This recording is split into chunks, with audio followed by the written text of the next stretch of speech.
manager responsibilities brought in new knowledge for me, new responsibilities. I had my team and vowed never to do things done to me by my bosses. My team loved me and a few years went by. How could I have sanity in my life? My manager, who was a client partner, resigned and I was running the show now without the role.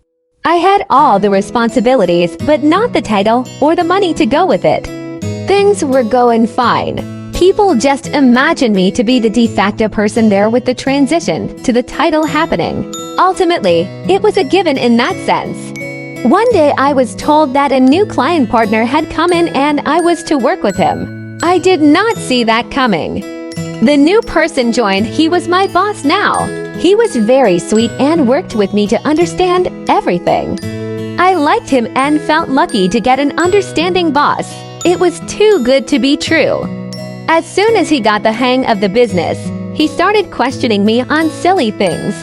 He could not point out a flaw in my work, so he would put me down by pointing out silly things. Your presentation skills are not good. You lack leadership skills. These things are not silly if true. But why I call them silly is that I was the most loved manager of my team. My client loved the presentations I made. Everyone appreciated the work I was doing.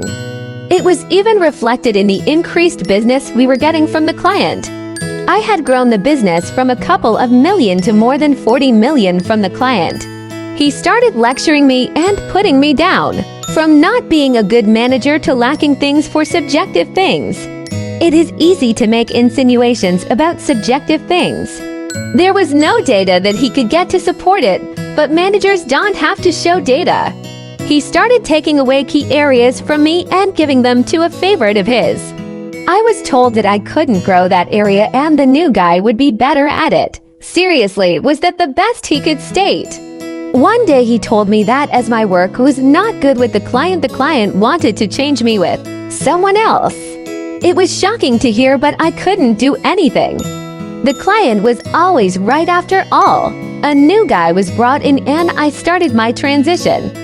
As I was being released from the client, I was put into a different interview process with the other clients within the company and got confirmation from one. One day my current boss came up to me, very worried.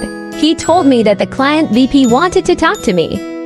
He told me not to say anything bad about the company and to make this my own decision of leaving. The client, I did not understand him.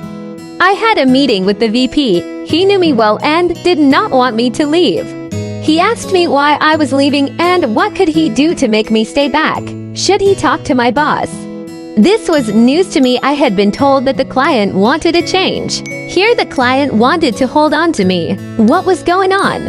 I knew talking with the boss would be impractical as I would have to work under him, and he would make my life miserable. The new project also excited me, so I told him that I did not want to stay back. I had already committed to the new project. He was upset but gave me his card asking me to contact him whenever I wanted to join back. I realized later in my life that he wanted me to join his company directly. What a missed opportunity.